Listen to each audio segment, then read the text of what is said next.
घुटना, कंधा या कमर, चाहे जैसा हो दर्द, डॉक्टर ऑर्थो आपको देता है दर्द से पूरी आजादी, एक भरपूर जिंदगी।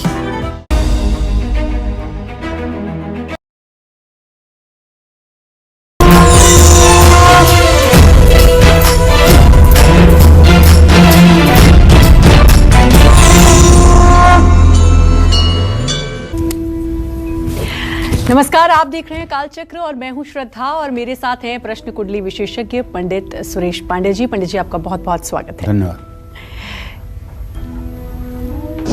क्यों जरूरी है घर में सूर्य की रोशनी? क्यों जरूरी है सूर्य को जल चढ़ाना? क्यों जरूरी है सूर्य की पूजा?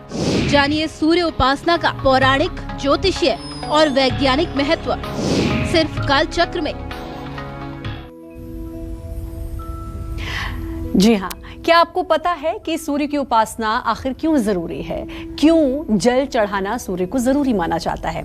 घर में सूर्य की रोशनी आनी क्यों जरूरी है? सूर्य उपासना से कैसे आपके सभी कष्ट और परेशानियां छूमंतर हो सकते हैं? सूर्य उपासना कैसे आपका जीवन बदल सकती है? सूर्य उपासना से जुड़े हर सवालों का जवाब मिलेगा आपको आज कालचक्र में। साथ ही पंडित सुरेश पांडे जी आपको सूर्य का पौराणिक, ज्योतिषीय और वैज्ञानिक महत्व भी बताएंगे। तो ये तमाम खास जानकारी के लिए आप बने रहें कालचक्र के साथ। फिलहाल अपनी चर्चा को शुरू करते हैं आज के शुभ मुहूर्त से। 17 नवंबर 2021 दिन बुधवार। आज कार्तिक शुक्ल पक्ष की त्रयोदशी तिथि है, सुबह 9:50 तक। इसके बाद चतुर्दशी तिथि शुरू हो जाएगी और अश्विनी नक्षत्र रहेगा रात 10:43 तक। इसके बाद भरणी नक्षत्र शुरू होगा। व्यतिपात योग मध्य रात्रि 2:17 तक है। इसके बाद वरियान योग शुरू हो जाएगा। तो आज रवि योग बना हुआ है और आज के कुछ अशुभ मुहूर्त भी हैं, जैसे राहु काल दोपहर 12 बजे से 1:30 बजे तक, यमगंड काल सुबह 9:26 तक और गुलिक काल सुबह 10:46 से दोपहर 12:06 तक। इन समयों में किसी नए कार्य का शुभारंभ और दूर यात्रा के लिए प्रस्थान नहीं करना चाहिए। जय मां विंध्यवासिनी। जी पंडित जी, हमारे पुराणों में सूर्य के बारे में क्या क्या कहा गया है? क्या है सूर्य का पौराणिक महत्व? सबसे पहले यही हमारे दर्शकों को आप बताएं। सूर्य के पौराणिक महत्व के बारे में यही कहना चाहूँगा कि सूर्य ब्रह्मांड की केंद्रक शक्ति है जो संपूर्ण सृष्टि को गति प्रदान करते हैं। कलयुग के एकमात्र प्रत्यक्ष देवता हैं सूर्य देव। ऋग्वेद में सूर्य को अस्थावर जंगम की आत्मा कहा जाता है। सूर्य आत्मा जगत तस्थु, ये ऋग्वेद की ऋचा है। वैदिक युग से अब तक सूर्य को जीवन, स्वास्थ्य और शक्ति के देवता के रूप में मान्यता दी गई है। छांदोग्य उपनिषद में सूर्य को ब्रह्म स्वरूप माना गया है।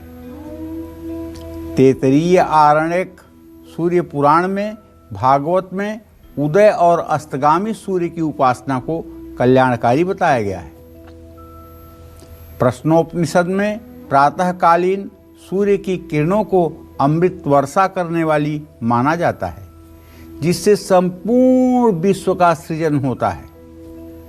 वैदिक पुरुष सूक्त में विराट पुरुष ब्रह्म के नेत्रों में सूर्य की उत्पत्ति का वर्णन है। ओम सहस्रशीर्षः पुरुषः सहस्राक्ष सहस्रपाद स भूमिग्वं सर्वतः स्मृत्वा ततिष्ठदशाङ्गुलम् पुरुषय वेद सर्व यदभूतं यच्च भाव्यम् उतामृत शेषानो जदनेन्नातिरोहति। तो अथर्ववेद में कहा गया है कि सूर्योदय के समय सूर्य की लाल किरणों के प्रकाश में खुले शरीर बैठने से हृदय रोग तथा पीलिया जैसे रोग में लाभ मिलता है। ऐसी मान्यता है चाक्षुषोपनिषद के नित्य पाठ से नेत्र रोग ठीक हो जाता है। चाक्षुषी विद्या का पाठ करने वाला नेत्र रोग से मुक्त होता है और उसके खानदान में, उसके कुल में, उसके वंश में कभी कोई अंधा होकर के या अंधा पैदा नहीं होता है। जिस घर में सूर्य की उपासना की जाती है, चाक्षुषी विद्या का प्रातः सायं पाठ किया जाता है, उस घर में अगर 4 लोगों को चश्मा लग रहा है तो वो सारे चश्मे सूर्य ऐसी रोशनी आंखों में दे देता है कि कुछ दिनों के बाद चश्मों से भी निजात मिल जाती है। आप इसे प्रत्यक्ष करके देख सकते हैं। एक बच्चा जिसे मैं अच्छी तरह से जानता हूं, लगभग 10 महीने का था, उसके आंख की रोशनी खत्म हो गई और उसे सभी अस्पताल में ये कहा गया कि इसके आंख में आने वाला जो पानी था वो आना बंद हो गया है, इसलिए ये रोशनी आना असंभव है। उसके पिता ने चाक्षुषी विद्या का पाठ शुरू किया और वो नित्य सूर्य को अर्घ देकर चाक्षुषी विद्या का पाठ करते थे और ये पाठ 5 बार करते थे। 5 बार पाठ करने में 2 मिनट से ज़्यादा नहीं लगेगा। पाठ करके अभिमंत्रित जल को तांबे के कटोरे में रख करके उससे बच्चे के आंख की धुलाई कर देते थे। 6 महीने बीता होगा, एक दिन बच्चा तख्त पर से गिर गया, इसलिए उसको दिखाई नहीं देता था और गिर करके रोने लगा। रोने के बाद उसके दोनों आंखों से अश्रुओं की धारा बह निकली। फिर बात घर में खुशी का माहौल हो गया। सब लोग उसे रुला रुला कर देखने लगे कि अब आँस निकलती है कि नहीं। आँस निकलने लगी। उसके बाद में फिर मद्रास ले जा करके शंकरा चिकित्सालय में उसको दिखाया गया। वहाँ के डॉक्टरों ने कहा कि हाँ अब संभव है, अब इसकी रोशनी आ जाएगी और आज वो बच्चा स्वस्थ होकर 24 साल का होकर के अपनी ज़िंदगी को जी रहा है ठीक ढंग से और दोनों आँखें ठीक हैं। मैं अपने सभी दर्शकों से कहना चाहूँगा, देखो विश्वास से बड़ा कोई चीज़ नहीं होता है। भगवान पत्थर में नहीं होते हैं, भगवान विश्वास में होते हैं। आप अगर सूर्य की उपासना करके और चाक्षुषी विद्या का पाठ शुरू कर दें तो नेत्र विकार चाहे जितना भी कठिन होगा उसमें आपको राहत जरूर मिलेगी, लेकिन ये उपाय 2 दिन करने पर राहत नहीं मिलेगी। इस उपाय को कम से कम कुछ दिनों तक आपको कंटिन्यू करना होगा। सूर्य के दिन के 3 प्रहर साधना करने का विधान शास्त्रों में बताया गया है, लेकिन ये उन लोगों के लिए है जो लोग यति हैं, जो लोग साधु हैं, जो लोग योगी हैं। प्रातः संध्या, मध्याह्न संध्या और सायं संध्या, ये 3 संध्या वो लोग करते हैं जो गृहस्थ आश्रम में नहीं है। जो लोग गृहस्थ आश्रम में हैं उन्हें प्रातः संध्या और सायं संध्या, ये 2 प्रकार की संध्या करनी चाहिए और दोनों संध्या में सूर्य को अर्घ देना चाहिए। सूर्य को अलग अलग समय में की गई साधना का फल भी अलग अलग प्राप्त होता है।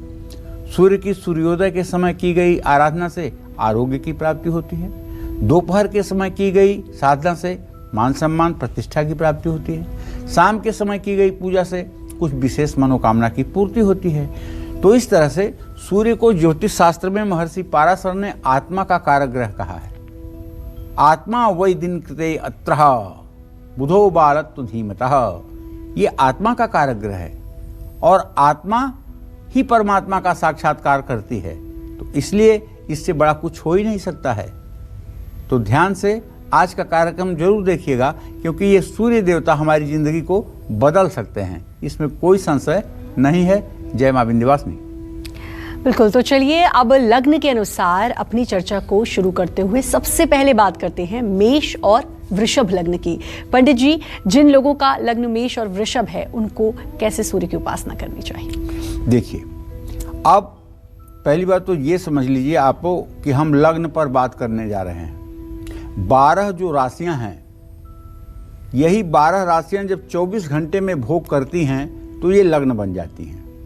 जैसे मेष से लेकर के मीन राशि तक 12 राशियां हैं, उसी तरह से ये मेष से मीन तक 12 लग्न हैं, ठीक है। और ये लग्न 2 घंटे में, लगभग 2 घंटे में बदल जाती हैं। वेदाब्धि रामा भुजवेद रामा शराब्धि रामा सर राम रामा क्रमोत्क्रम मेघ तुलादिमानम, ये मतलब कि जो है कोई 2 घंटे की होती है, कोई 2 घंटे 5 मिनट की होती है, कोई 1 घंटे 50 मिनट की होती है, कोई 1 घंटे 40 मिनट की लग्न होती है। ऐसे ये लग्न 12 लग्न हैं और ये सब मिलाकर के 24 घंटे में 12 लग्नों का भोग होता है। तो आज हम ये कहना चाहते हैं कि जैसे कोई लड़का या लड़की मेष लग्न में जन्म लिया तो सूर्य उसके पंचम स्थान का स्वामी होगा, उपासना स्थान का स्वामी होगा। और जब उपासना स्थान का स्वामी होगा तो मेष लग्न वालों को सूर्य की उपासना, सूर्य की कृपा से नेत्र सुख, संतान सुख, शिक्षा, उच्च शिक्षा का आशीर्वाद मिलेगा। सूर्य का अपनी मित्र राशि में होने से आकस्मिक धन लाभ और आध्यात्मिक शक्ति भी बढ़ेगी। सूर्य देव की कृपा प्राप्ति के लिए रविवार को मेष लग्न वालों को सूर्योदय से पहले स्नान करके पिंक या लाल रंग के कपड़े पहनकर सूर्य को जल जरूर चढ़ाना चाहिए।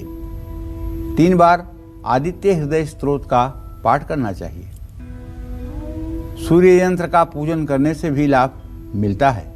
और हाँ, सूर्य के वैदिक मंत्रों का अगर प्रातःकाल जप किया जाए तो चाहे जितना बड़ा डिप्रेशन हो, चाहे जितना बड़ा अवसाद हो, चाहे जितनी बड़ी हीन भावना हो, उससे भी निजात मिल सकती है। सूर्य के वैदिक मंत्र में यह शक्ति है कि बिल्कुल निराश, हताश और कुंठा से भरा हुआ व्यक्ति भी अगर सूर्य के वैदिक मंत्रों का ठीक से उच्चारण करके और उस मंत्र का उच्चारण मात्र कर ले तो उसके भी जीवन में एक नई ऊर्जा का संचार हो सकता है। ये अनुभव में देखा गया है। ये सिर्फ कहने की बात नहीं है, ये अनुभव की बात है। हीन भावना से ग्रसित, जीने की इच्छा त्याग दिए हुए व्यक्ति को भी अगर सूर्य का वैदिक मंत्र करवाया जाए तो उसके भी जीवन में एक नए शक्ति का संचार होता है। और ये वैदिक मंत्र 12 लग्न 12 राशि के सभी लोगों के लिए आवश्यक है और सब लोग इसको कर सकते हैं। किसी एक लग्न या किसी एक राशि के लिए आवश्यक नहीं है। और सूर्य का वैदिक मंत्र है ओम आकृष्णेन रजसा वर्तमानो निवेशयन् मृतं मर्त्यं च हिरण्येन सविता रथेन देवो याति भुवनानि पश्यन्। ओम सूर्याय नमः। ये सूर्य का वैदिक मंत्र है और शास्त्र सम्मत विधान है कि 7000 इस मंत्र का जप करने से सूर्य देव प्रसन्न होते हैं। लेकिन कलयुग में चूंकि मंत्रों का जप 4 गुना होता है, इसलिए कलौ चतुर्गुणा प्रोक्ता कलयुग के हिसाब से इस मंत्र को 28,000 बार जप करना चाहिए और 28,000 का दशांश हवन तर्पण मार्जन जोड़ने पर कुल 31,000 मंत्रों का जप करना चाहिए। तब इसका संपूर्ण रूप से फल प्राप्त होता है। जय मां विंध्यवासिनी। वृषभ लग्न के लिए सूर्य का आधिपत्य 4थे भाव पर होता है। इस लग्न के लिए सूर्य देव घर के लिए, माता के लिए, भूम भवन वाहन के लिए सब चीजों के स्वामी होते हैं। वृषभ लग्न वालों को रविवार का व्रत जरूर रखना चाहिए। सूर्य को जल चढ़ाते हुए ओम घृणी सूर्याय नमः या ओम ब्रह्म स्वरूपिणे सूर्य नारायणाय नमः इस मंत्र को 3 बार बोलना चाहिए। वृषभ लग्न वालों को सूर्य को मजबूत करने के लिए धैर्य से काम लेना चाहिए, उग्र नहीं होना चाहिए, क्योंकि चतुर्थ भाव का सूर्य अच्छा नहीं होता है। और चतुर्थ भाव का स्वामी जब सूर्य होगा तो निसंदेह ऐसे जातक की माता को हड्डियों में रोग भी होगा, इसमें भी कोई दो राय नहीं है। अगर कोई वृषभ लग्न में पैदा हुआ है तो उसकी माँ को हड्डियों में रोग जरूर होगा, इसमें कोई दो राय नहीं है। ऐसे जातक की माता को चाहिए कि वो सूर्य की उपासना जरूर करें, सूर्योदय के समय सूर्य को अर्घ्य जरूर दें और सूर्य के मंत्रों का जप करें। इससे उनके शारीरिक स्वास्थ्य में सुधार की संभावना बनेगी। जय मां विंध्यवासिनी। तो पंडित जी, आपने अब पौराणिक महत्व के बारे में तो बताया सूर्य के, अगर हम ज्योतिषीय महत्व की बात करें तो ज्योतिषीय महत्व के बारे में भी हमें बताएं। देखिए, ज्योतिष जो है एक श्रृंखलाबद्ध ज्ञान है और कहते हैं कि किसी वस्तु के क्रमबद्ध, सुसंगठित और व्यवस्थित ज्ञान को विज्ञान कहते हैं। इसी तरह से ज्योतिष का जो ज्ञान है ये सुसंगठित है, क्रमबद्ध है। इसलिए अगर इसको आप ज्योतिष विज्ञान कहें तो बिल्कुल भी अतिशयोक्ति नहीं है, क्योंकि आज सारी वेधशालाएं हुई हैं। लेकिन अगर आज के हजारों हजार साल पहले ये शास्त्रों में वर्णन था कि सूर्य से पृथ्वी की दूरी कितना है, चंद्रमा से पृथ्वी की दूरी कितना है, या ग्रहण कितने बजकर कितने मिनट पर लगेगा, कहाँ कहाँ दिखाई देगा, कहाँ कहाँ नहीं दिखाई देगा, ये सब चीज़ें अगर गणित के आधार पर पता चलती थी तो ज्योतिष शास्त्र है ना तथ्यपरक, इसमें कोई संदेह नहीं है ना, ये किसी के मानने का मोहताज नहीं है, बल्कि ये स्वयं में प्रमाणित है। तो ज्योतिष के अनुसार कुंडली में पहले भाव के स्वामी को सूर्य पहले भाव का स्वामी माना जाता है। सूर्य आत्मा का, पिता का, राजसुख का, स्वाभिमान का कारक ग्रह है। ज्योतिष में से ग्रहों का राजा, और यहां तक मंत्र में तो इसे आंख कहा गया है। ओम चंद्रमा मनसो जातः चक्षो सूर्यो अजायत। चंद्रमा मन का कारक है तो सूर्य आंखों का कारक है। ओम चंद्रमा मनसो जातः चक्षो सूर्यो अजायत श्रोताद्वायुश्च प्राणश्च मुखादग्निरजायत।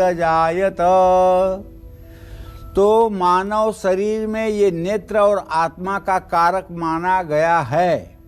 आत्मा वैदिन कृते यत्र, आत्मा का कारक माना गया है, ऐसा महर्षि पाराशर कहते हैं।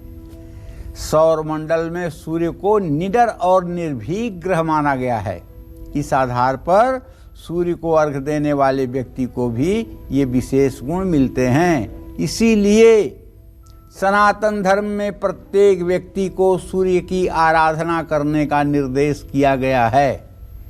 महिला पुरुष इसमें लिंग भेद नहीं है, दोनों को सूर्य की आराधना करने के लिए समान रूप से निर्देशित किया गया है।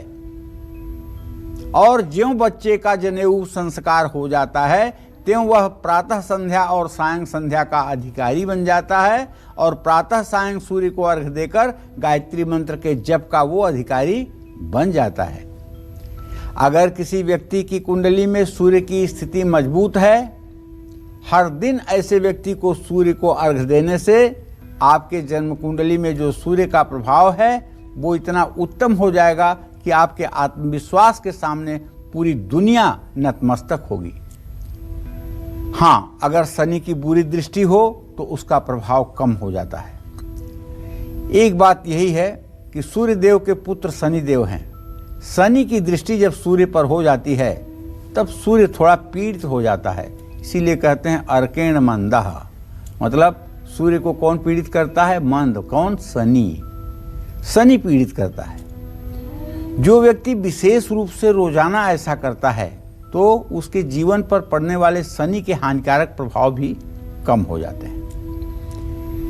चंद्रमा में जल का तत्व निहित होता है, और जब हम सूर्य को जल देते हैं तो न सिर्फ सूर्य बल्कि चंद्रमा से भी बनने वाले शुभ संयोग स्वयं ही व्यक्ति की कुंडली में विशेष रूप से सक्रिय हो जाते हैं। अब मैं आपको बताना चाहूँगा कि किन लोगों को सूर्य को जल जरूर चढ़ाना चाहिए। वैसे तो सभी लोगों को चढ़ाना चाहिए, लेकिन किन्हें जरूर चढ़ाना चाहिए? जिनकी कुंडली में सूर्य कमजोर हो। कैसे जानेंगे कि सूर्य कमजोर है? आत्मविश्वास आपका कमजोर होगा, बात करते समय आप हकलाएंगे, सामने वाले से बात करते समय आप विषय को भूल जाएंगे, परीक्षा के समय आपको भय लगेगा, आप बीमार हो जाएंगे, कहीं जाने के पहले आप नर्वस हो जाएंगे। ये सब सूर्य के कमजोर होने के लक्षण हैं। देखिए कहीं ये आपके स्वभाव में मिलते तो नहीं हैं। अगर मिलते हैं तो जन्म कुंडली दिखवाइए, सूर्य कमजोर होगा। जो भीड़ देख करके घबरा जाते हैं, जो ज्यादा काम देख करके घबरा जाते हैं, जो हर समय निराशा की बातें करते हैं, जिनके मन पर हर समय नकारात्मक विचार हावी रहता है, जिन्हें हमेशा कोई अनजाना भय सताता रहता है, जिन लोगों को घर परिवार समाज में मान सम्मान पाना हो, उन सभी लोगों को सूर्य की उपासना जरूर करनी चाहिए। जपा कुसुम संकासम काश्यपेयम महाद्युतिम तमोवरीम सर्वपापघ्नम प्रणतोस्मि दिवाकर। ओम सूर्याय नमः। भाई, सूर्य पिता का कारक है। पिता का सम्मान करते हुए सूर्य की आराधना करने पर जीवन धन्य हो जाता है। जय मां विंध्यवासिनी। जी, तो पंडित जी, आपने सूर्य का पौराणिक महत्व, सूर्य की उपासना का ज्योतिषीय महत्व भी बता दिया। आप जरा वैज्ञानिक महत्व भी बताइए। अब देखो, मैं तो कोई वैज्ञानिक हूँ नहीं, लेकिन सही बात यह है कि जितना शास्त्रों में पढ़ा है अब उसी को वैज्ञानिक आधार मान करके अपने दर्शकों से बताऊंगा। और हमारे बहुत से ऐसे दर्शक होंगे जो सही में मतलब कि विज्ञान के स्टूडेंट होंगे और जिन्होंने बहुत ज़्यादा पढ़ाई किया है। तो इस विषय में मैं ये कहूँगा कि अब सूर्य स्वास्थ्य और जीवन शक्ति का भंडार है। मनुष्य सूर्य के जितने अधिक संपर्क में रहेगा उतना ही अधिक स्वस्थ रहेगा। आधुनिक भाषा में कहूँ तो श्रद्धा, पहले जब घर बनते थे तो घर के बीचों बीच आंगन होता था, और आंगन जो होता था वो उत्तर दक्षिण लंबा होता था, पूरब पश्चिम कम लंबा होता था। तो सूर्योदय से लेकर के सूर्यास्त तक आंगन में सूर्य की किरणें खेलती थी, और उस सूर्य की रोशनी से परिवार स्वस्थ रहता था। आज की भाषा में कहें तो आज जब शरीर में दर्द होता है तो डॉक्टर सबसे पहले कहते हैं कि विटामिन डी की जांच करवा लीजिए। विटामिन डी की जांच करवाने का मतलब कि जाइए 1800 रुपया दीजिए, विटामिन डी का जांच करवा लीजिए। विटामिन डी की कमी हो गई तो आपको विटामिन डी की दवाइयाँ खाने के लिए मिल जाएंगी, जिससे आपको राहत मिलेगी। लेकिन पहले ये दवाई खाने की ज़रूरत ही नहीं थी, इसलिए कि सूर्य की किरणें पर्याप्त मिलती थी और सूर्य की किरणों से ही विटामिन डी मिलती है। तो सूर्योदय के समय उठने पर और सूर्य को जल देने पर हर अंग पर सकारात्मक असर पड़ता है। सूर्य चेहरे का आभा मंडल भी बदलता है, क्योंकि जब आत्मविश्वास अच्छा होता है, जब हृदय में संतुष्टि का भाव होता है, तो उसका असर आपके भाव भंगिमा पर भी दिखाई देता है। यदि आपका मन ग्लानि से भरा होगा तो आपके चेहरे पर कालापन आ जाएगा, और यदि आपके अंदर का आत्मविश्वास मजबूत है तो आपके चेहरे से तेज प्रस्फुरित होगा। हमारा शरीर 5 तत्वों से मिलकर के बना हुआ है, बल्कि ये सृष्टि 5 तत्वों से मिलकर के बनी हुई है। इसमें एक तत्व अग्नि तत्व भी है, और सूर्य को अग्नि तत्व का कारक माना गया है। ऐसे में सुबह सूर्य को जल चढ़ाने से उसकी किरणें पूरे शरीर पर पड़ती हैं, जिससे हार्ट, स्किन, आँखें, लीवर, ब्रेन जैसे सभी अंग एक्टिव हो जाते हैं। सूर्य को जल चढ़ाने से और सूर्य नमस्कार करने से इम्यूनिटी बढ़ती है, शरीर में विटामिन डी की कमी दूर होती है। सुबह के समय सूरज की किरणों को, जो सूरज की किरणें निकलती हैं, वो हमारे शरीर में होने वाले रोगों को संतुलित करती हैं, रोगों को समाप्त करती हैं। और सूरज की किरणों में इंद्रधनुष के 7 रंगों का भी समावेश होता है, और ये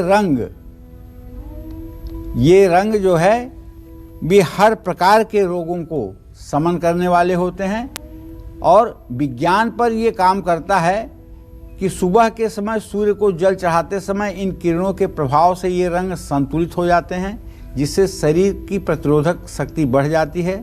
सूर्य नमस्कार की योग मुद्रा होने से एकाग्रता बढ़ती है, रीढ़ की हड्डी से जुड़ी कई बीमारियां ठीक हो जाती हैं।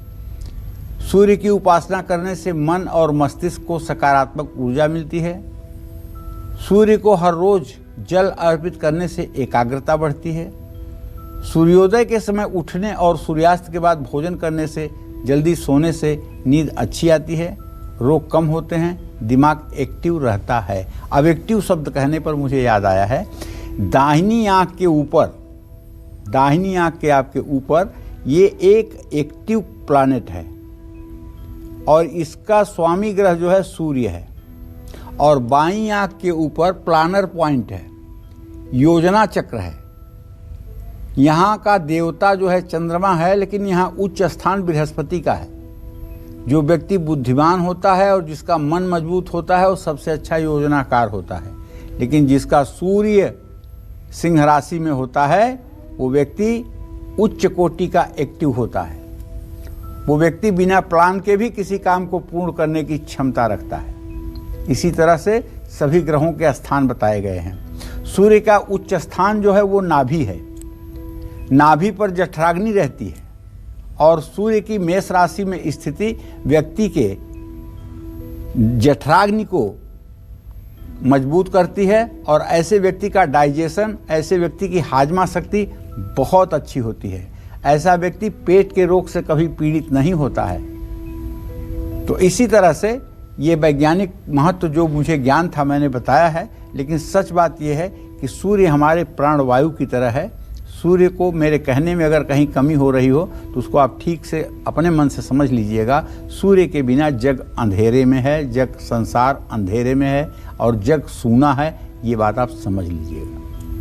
आज काल चक्र में पंडित जी सूर्य उपासना से जुड़े हर रहस्य से पर्दा हटा रहे हैं। अपनी इसी चर्चा को आगे बढ़ाते हुए अब हम पंडित जी से सूर्य को जल चढ़ाने की विधि और उससे जुड़े खास नियमों के बारे में जानते हैं। बताएं पंडित जी। देखो, जिसे जल चढ़ाना कहते हैं उसी को सूर्यार्घ कहते हैं, उसी को अर्घ देना कहते हैं। उसकी शुद्ध भाषा यह है कि अर्घ देना, सूर्य को अर्घ देना। रविवार तथा सप्तमी तिथि को भगवान सूर्य को अर्घ देने का विशेष महत्व शास्त्रों में बताया गया है। कुशा के आसन पर खड़े होकर सूर्य को जल अर्पित करना सबसे शुभकारी होता है। सूर्य को जल चढ़ाने के लिए शीशा, प्लास्टिक और चांदी के बर्तन का उपयोग न करें। सूर्य को जल चढ़ाने के लिए तांबे, पीतल और कांसे के लोटे का उपयोग आप कर सकते हैं।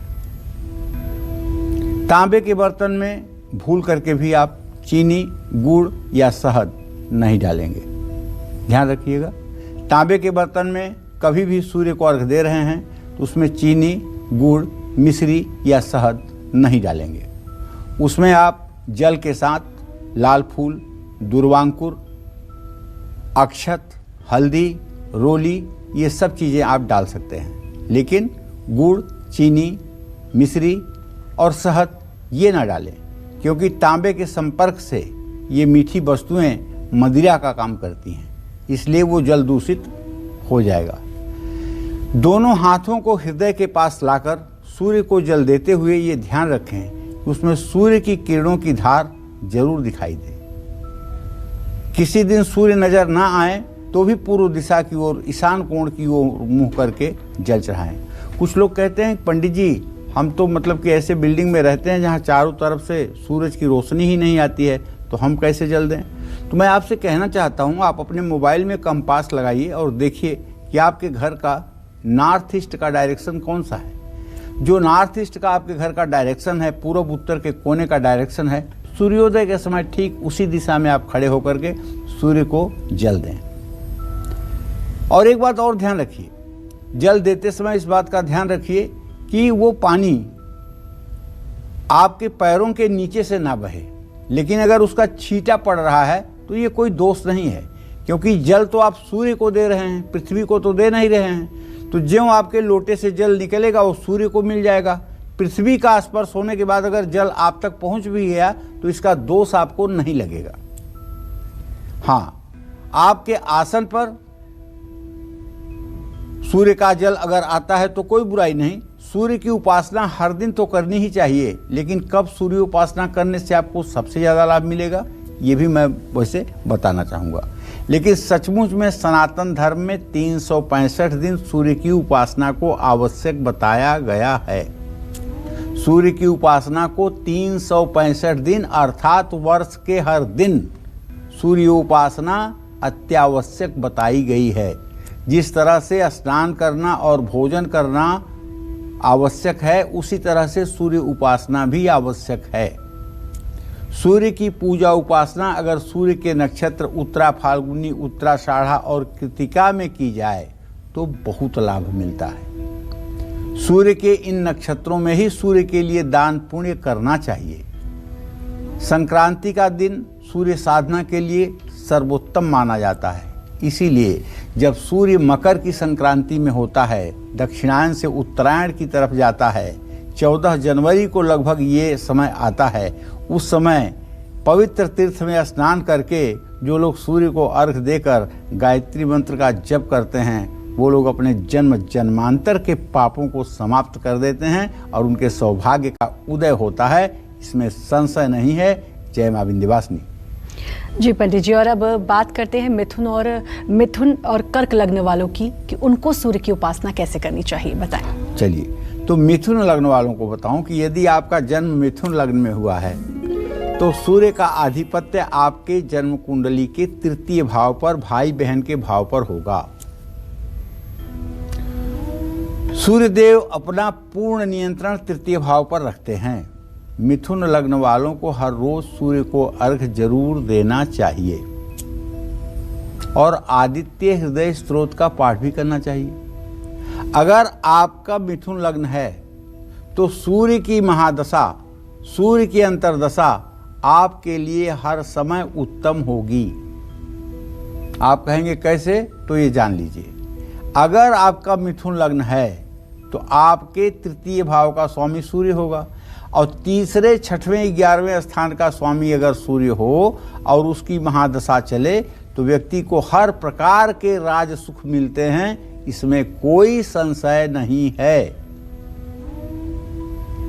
तो इस तरह से कर्क लग्न वालों के लिए जब बात करना चाहता रहा हूं तो सूर्य द्वितीय भाव पर आधिपत्य रखता है। दूसरा भाव कुटुंब का है, वाणी का है, मुंह का है, खान पान का है। तो कर्क लग्न वालों को रविवार के दिन व्रत करना चाहिए, क्योंकि द्वितीय भाव का सूर्य दाहिनी आंख में और द्वादश भाव का सूर्य बाईं आंख में तकलीफ देता है। और यहां तक कि अगर सूर्य के साथ शुक्र हो जाए द्वितीय या द्वादश भाव में तो ऐसे बच्चे को बचपन में 2, 3 साल, 4 साल की उम्र में ही चश्मा लग जाता है। और अगर सूर्य शुक्र के साथ होकर के पूर्ण रूपेण अस्त हो जाए तो ऐसा बालक जन्मांध भी होता है, दोनों आंखों की ज्योति समाप्त भी हो जाती है। तो सूर्य का द्वितीय द्वादश में होना ये अच्छी बात नहीं है। इसलिए कहना चाहूंगा कि अगर आंखों में तकलीफ है तो सूर्य को जल में सफेद मंदार के फूल डाल करके अर्घ देना चाहिए और आदित्य हृदय स्तोत्र का श्रद्धा पूर्वक 3 बार पाठ कर लेना चाहिए। इससे निसंदेह सकारात्मक प्रभाव आपके जीवन पर पड़ेगा। जय मां विंध्यवासिनी। जी, और पंडित जी, जिन लोगों के घरों में सूर्य की रोशनी नहीं आ पाती है वो सूर्य की उपासना कैसे करें, ये बताएं। देखो, सही बात तो यह है कि बहुत बड़ा वास्तु दोष है। जिन घरों में सूर्य का प्रकाश नहीं पहुंच पाता है वहां प्रतीकात्मक सूर्य देव की मूर्ति लगाने से सूर्य संबंधी दोष दूर होते हैं। या तांबे के वर्गाकार तांबे के पत्रे को ऐसा बनाएं कि वो कुर्म पीठ की तरह हो, ऊपर की तरफ उभरा हुआ हो और उस पर सूर्य की रश्मियां छपी हुई हों और बीच में सूर्य देव का चित्र बना हुआ है।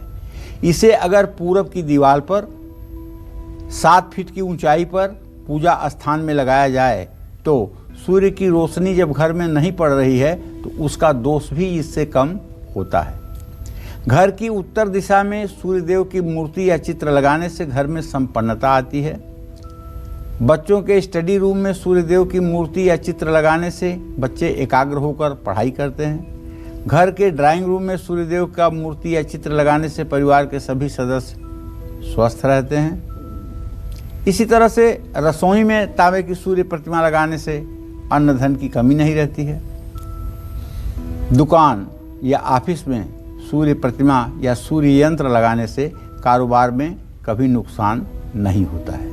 इन सब बातों को ध्यान में रख करके सूर्य यंत्र स्थापित किया जा सकता है। सूर्य नारायण की प्रतिमा स्थापित की जाती है। सनातन धर्म के तो प्राण हैं सूर्य देव। जब सूर्य देव अपना पदार्पण करते हैं तो हम एक्टिव होकर के अपने सारे कामों को करने लगते हैं और ज्यों ही सूर्य देव अस्ताचल की तरफ बढ़ते हैं त्यों ही हम विश्राम की मुद्रा में, भोजन करके आराम की मुद्रा में अपनी योजना बनाने लगते हैं। तो अगर ये कहा जाए कि सूर्य देव हमारे क्रियात्मक गुण के लिए एक जिम्मेदार प्लानेट हैं तो इसमें कोई अतिशयोक्ति नहीं है। और यहाँ तक बताऊँ आपको कि जाड़े के दिनों में जब 10-15 दिनों तक सूरज की रोशनी ज़मीन पे नहीं आती है, कोहरे की वजह से, बादलों की वजह से, मौसम की वजह से, तो फसलें पीली होने लगती हैं। खेत में खड़ी फसलें जो हरी भरी लग रही थी वो पीली लगने लगती हैं। तो सूर्य की रोशनी से सिर्फ हम मानव का पोषण नहीं होता है, बल्कि इन वनस्पतियों का भी पोषण होता है। पशु पक्षी जीव जंतु सभी सूर्य से ही पालित पोषित होते हैं, इसमें संशय नहीं है। जय मां विंध्यवासिनी। जी पंडित जी, और जिन लोगों का लग्न सिंह और कन्या है उनको सूर्य की उपासना किस तरह करनी चाहिए? देखो, सिंह लग्न वालों के लिए तो सूर्य की उपासना का बहुत बड़ा महत्व है, क्योंकि सिंह लग्न का स्वामी ही है सूर्य। और सूर्य अगर प्रथम भाव का कारक भी है, तो ऐसे में सिंह लग्न वालों को जल में कुमकुम डालकर सूर्य को अर्घ देना चाहिए। सूर्य गायत्री मंत्र का जप करना चाहिए। इसी क्रम में जो कन्या राशि के जातक हैं, कन्या लग्न के जातक हैं, उन्हें सूर्य का आधिपत्य कुंडली के 12वें भाव पर होता है। इस लग्न वालों को सूर्य देव से अशुभ फलों की प्राप्ति होती है। सूर्य को प्रसन्न करने के लिए कन्या लग्न वालों को सूर्य षष्ठी के दिन सूर्य देव की पूजा जरूर करनी चाहिए और अपने आँख के रोगों से हर समय अपने को बचाते रहना चाहिए। जय मां विंध्यवासिनी। जी पंडित जी, और अब बात करते हैं तुला और वृश्चिक लग्न वालों की। उनको सूर्य की उपासना किस प्रकार करनी चाहिए? देखिए, तुला लग्न के लिए भी सूर्य का विशेष महत्व होता है, क्योंकि तुला लग्न का अगर कोई जातक होगा तो सूर्य देव उनके एकादश भाव के स्वामी होंगे। एकादश भाव पर बड़े भाई और आमदनी के स्थान पर पूरा आधिपत्य उनका रहेगा। तो आय, संपत्ति, ऐश्वर्य, रोगों से मुक्ति, धन, पैतृक संपत्ति जैसे शुभ अशुभ फल तुला लग्न वालों को सूर्य के ही कारण मिलते हैं। तो तुला लग्न वालों को रविवार का व्रत भी रखना चाहिए। रविवार को छोटे बच्चों को अनाज से बनी मिठाई भी खिलानी चाहिए। जानते हैं, वृश्चिक लग्न का जो सूर्य है वो 10वें भाव पर अपना पूर्ण आधिपत्य रखता है। आदर, सम्मान, आजीविका, पिता की प्रतिष्ठा, उच्च पद, सरकारी सम्मान, मुंह और घुटने के रोग जैसे अशुभ फल सूर्य देव के प्रभाव से वृश्चिक लग्न के लोगों को मिलते हैं। ओम घृणी सूर्याय नमः ऐसे लोगों को इस मंत्र का 31,000 जप 31 दिनों में करना चाहिए और आदित्य हृदय स्तोत्र का पाठ भी संभव हो तो कर लें, इससे फायदा मिलता है। जय मां विंध्यवासिनी। जी पंडित जी, भगवान सूर्य की कृपा पाने के लिए हम सभी को रविवार के दिन कैसे पूजा करनी चाहिए? रविवार को प्रातःकाल प्रसन्नता पूर्वक उठ करके नित्य कर्म से निवृत्त होकर के स्नान करके तांबे के लोटे में जल, अक्षत, पुष्प, गंधाक्षत लेकर के सूर्य देव के सामने मुंह करके दोनों हाथों को अपने मस्तक के साथ सीधे रेखा में करके 3 बार में सूर्य को अर्घ देना चाहिए और मंत्र कहना चाहिए, ओम ब्रह्म स्वरूपिणे सूर्य नारायणाय नमः। ऐसा करके लोटे का 1/3 जल गिरा देना चाहिए। फिर लोटे को सीधा करके फिर मंत्र बोलना चाहिए, ओम ब्रह्म स्वरूपिणे सूर्य नारायणाय नमः। फिर 1/3 जल गिरा देना चाहिए। फिर तीसरी बार में यह मंत्र बोल करके संपूर्ण जल को गिराना चाहिए। जल ऐसा गिरे कि आपके चेहरे को ढकता हुआ जल गिरे, तो उससे निकल करके जब सूर्य की किरणें आपके आभा मंडल पर पड़ेंगी तो आपका आभा मंडल चमक जाएगा, आपका आत्मविश्वास बढ़ जाएगा, आप निरोगी काया प्राप्त कर लेंगे। तो आदित्य हृदय स्तोत्र, सूर्य स्तोत्र का शिवप्रोक्त सूर्याष्टक का नियमानुसार पाठ भी करना चाहिए और रविवार को शिव पुराण, सूर्य पुराण पढ़ने और सुनने से भी लाभ मिलेगा। रविवार को सूर्य गायत्री मंत्र की एक माला कम से कम सूर्योदय से पहले शुद्ध होकर जरूर करना चाहिए। रविवार को ब्रह्मचर्य का पालन जरूर करना चाहिए और रविवार के दिन किसी भी प्रकार के तामसी भोजन का सेवन नहीं करना चाहिए। रविवार के दिन भूल करके भी व्यक्ति को सरसों के तेल का इस्तेमाल नहीं करना चाहिए और रविवार को हो सके तो सूर्य को अर्घ देकर विष्णु सहस्त्र नामावली का पाठ करना चाहिए। रविवार को सूर्य नमस्कार जरूर करना चाहिए और भगवान विष्णु का पूजन करना चाहिए। रविवार का व्रत रखें और नमक का सेवन ना करें, ब्रह्मचर्य का पालन करें। चर्म रोग से पीड़ित लोगों को तो रविवार का व्रत जरूर करना चाहिए। रविवार को जब भी घर से निकलें थोड़ा सा गुड़ मुंह में डाल करके जरूर निकलें। और जिन लोगों के बाल कम उम्र में गायब हो रहे हैं उन्हें भी रविवार के दिन व्रत करना चाहिए, सूर्य की उपासना करना चाहिए। इससे बालों में मजबूती आती है और बालों का गिरना बंद होता है। जय मां विंध्यवासिनी। चलिए अब बात करते हैं धनु, मकर, कुंभ और मीन लग्न वालों की। तो पंडित जी बताएं कि ये लोग किस तरह से सूर्य की उपासना करें। देखिए, धनु लग्न के जातकों को बताना चाहूँगा कि सूर्य आपके भाग्य भाव का स्वामी होते हैं और पिता का स्थिर भाव भी भाग्य भाव ही माना जाता है और इसको धर्म का स्थान भी कहते हैं। नवम का कारक ज्योतिष शास्त्र में सूर्यदेव ही है। इस लग्न के लिए सूर्यदेव भाग्य, धर्म, संतान की उच्च शिक्षा, पिता, तपस्या, पाप पुण्य, बुद्धिमत्ता जैसे शुभ अशुभ फल को देने वाले हैं। सूर्यदेव की पूजा अर्चना धनु लग्न वालों को जरूर करना चाहिए। पूजा में घी का अखंड दीपक भी सूर्यदेव के लिए जलाना चाहिए, इससे वृद्धि होती है।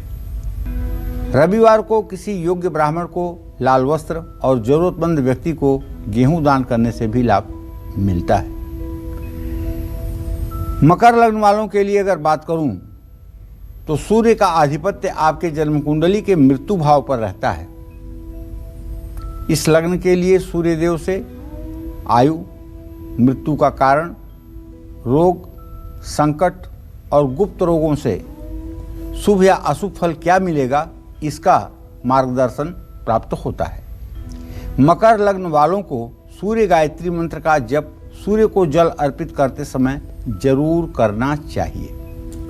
आदित्य हृदय स्तोत्र का पाठ भी करना चाहिए, ये फायदेमंद होता है।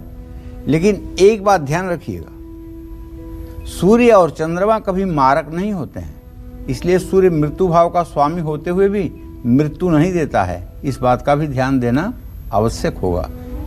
जय मां विंध्यवासिनी। कुंभ लग्न वालों के लिए बताना चाहूँगा कि कुंभ लग्न में सूर्य का आधिपत्य कुंडली के 7वें भाव पर होता है। इस लग्न के लिए सूर्यदेव से स्त्री, काम वासना, वस्तु का खोना, व्यापार, विवाह, सांसारिक संबंध, विदेश से मान सम्मान, जीवन में संकट, मारक भाव, बवासीर जैसे रोग भी दे सकता है। तो कुंभ लग्न वालों को काले तिल डालकर सूर्य को जल अर्पित करना चाहिए। सूर्य राहु शनि के साथ अगर सप्तम भाव में हो जाए तो ऐसे लोगों को, ऐसे लड़के लड़कियों के 2 से 3 विवाह होते हैं। सूर्य यदि मेष और सिंह राशि को छोड़ करके दूसरे किसी राशि में सप्तम भाव में हो जाए तो ऐसे जातक के पत्नी का स्वास्थ्य हर समय या पति का स्वास्थ्य हर समय कमजोर रहता है। तो चलिए, ओम घृणी सूर्याय नमः का मंत्र जप करके कुंभ लग्न के लोग अपने सूर्य को मजबूत कर सकते हैं। जय मां विंध्यवासिनी। मीन लग्न वालों को बताना चाहूँगा कि सूर्य का आधिपत्य आपके कुंडली के 6ठे भाव पर होता है। इस लग्न के लिए सूर्यदेव से ऋण, रोग, बैरी, पीड़ा, संदेह, चिंता, शंका जैसा शुभ अशुभ फल जाना जा सकता है। सूर्यदेव इस लग्न वालों को ज़्यादातर शुभ फल ही देते हैं। मीन लग्न वालों को जल में लाल मिर्च के दाने डालकर सूर्य को अर्घ देना चाहिए। इससे रुका हुआ धन भी प्राप्त होता है और आर्थिक स्थिति मजबूत होती है। जय मां विंध्यवासिनी। जी, और हमारे साथ कॉलर जुड़ चुकी है अलका मैनपुरी से। अलका, आप बात करें पंडित जी से। हेलो। हाँ बोलो अलका। हाँ जी पंडित जी नमस्कार। नमस्कार। मेरे 2 बच्चे हैं बेटे, वो बड़ी बेटी है और छोटा बेटा है। मैं बेटी के बारे में जानना चाहती हूँ। मेरी बेटी का जन्म 1997 में हुआ था और क्या बोलते हैं उसका भविष्य कैसा रहेगा और विवाह कब तक होगा। और बेटा का जन्म 2001 में हुआ और क्या बोलते हैं दिन है बृहस्पतिवार, बेटी का शनिवार है। और मेरे बेटे का भविष्य कैसा रहेगा और वो इंटर कर चुका है, उसके बाद अब वो क्या करे। देखिए, ऐसा है कि आपके बेटे का भविष्य बहुत अच्छा नहीं इसलिए कहा जा रहा है कि पढ़ने में बहुत अच्छा नहीं है। ये पढ़ने में मध्यम श्रेणी का स्टूडेंट है और इसलिए इसे पहली बात तो पढ़ाई में मन लगाना चाहिए, और दूसरी बात अब 12वीं के बाद से ही इसे सरकारी नौकरियों के लिए, जिन नौकरियों के लायक है उसमें अभी से इसे अपने को सरकारी नौकरियों के लिए तैयार करना चाहिए। निसंदेह ये उपाय इसके लिए लाभकारी होंगे। और इस तरह से अगर देखा जाए तो अगर ये सूर्य को नित्य जल दिया करे तो इससे भी आपके बेटे को लाभ मिलेगा।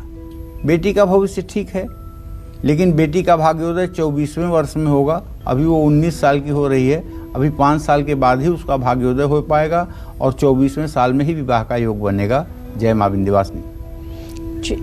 और किरण गाजियाबाद से हमारे साथ जुड़ चुके हैं। किरण, आप बात करें पंडित जी से। प्रणाम पंडित जी। हाँ, सदा सुखी रहिए।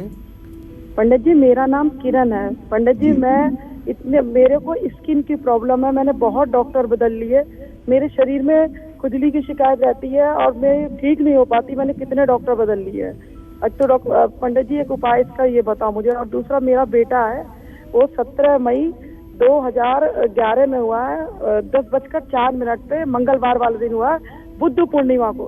पंडित जी, ये पढ़ाई में मन नहीं लगाता, और इसका बताइए भविष्य कैसा रहेगा और इसको किस फील्ड में डाले जिससे इसे सफलता मिले।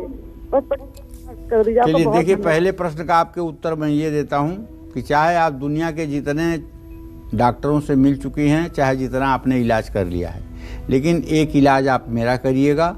और अगर आपको ठीक 6 महीने के अंदर पूर्ण रूपेण रोग से मुक्ति न मिल जाए तो आप इसी टेलीविज़न पर फिर फोन लगा के कहिएगा कि मैं गलत बोलता हूँ। उपाय ये है कि आप एक तांबे का हवन कुंड अपने घर रविवार को ले आइए और आम की छोटी छोटी लकड़ियाँ घर में रखिए और गाय का घी, 1 चम्मच शहद, 1 चम्मच चीनी और 1 चम्मच काला तिल चांदी के चम्मच से मिला करके एक कटोरी में रख करके और 108 बार सूर्योदय के समय सूर्य को जल देकर कपूर से उस आम की लकड़ियों को जलाकर तांबे के हवन कुंड में 108 बार हवन करिए, गायत्री मंत्र बोलते हुए। ओम भूर्भुवः स्वः तत्सवितुर्वरेण्यं भर्गो देवस्य धीमहि धियो यो नः प्रचोदयात् स्वाहा। इस तरह से 108 बार आप हवन कीजिए। हवन करते समय कम कपड़े पहन करके हवन करते समय बैठिए और रविवार के दिन नमक का त्याग करिए, रविवार के दिन व्रत करिए। ये उपाय आप 6 महीने करिए। अगर कहीं सोराइसिस की प्रॉब्लम, किसी भी प्रकार के चर्म रोग की समस्या शेष रह जाए, आराम तो आपको 24 दिन में ही लग जाएगा, लेकिन फिर हो सकता है रोग। लेकिन 6 महीने कर लेने के बाद फिर रोग की वापसी नहीं होती है। इस उपाय को आप करके देखिए। ये देवी भागवत में लिखा हुआ उपाय है और बड़ा ही प्रमाणिक उपाय है। कम से कम मेरी जानकारी में इस उपाय से हजारों लोग ठीक हो चुके हैं, तब मैं ऐसा आपको बता रहा हूँ। जहाँ तक बेटे का प्रश्न है तो देखो, इस आपके प्रश्न के हिसाब से बहुत मैं ये नहीं बता सकता हूँ कि उसका करियर क्या होगा, क्योंकि उसकी कुंडली इस विषय में देखना आवश्यक होगा। अभी ऐसे मैं बता दूँ तो आप गलत डायरेक्शन पे उसको लेके चली जाओगे तो ठीक नहीं होगा। उसकी जन्म कुंडली दिखा करके जानना चाहिए कि उसका डायरेक्शन क्या होगा।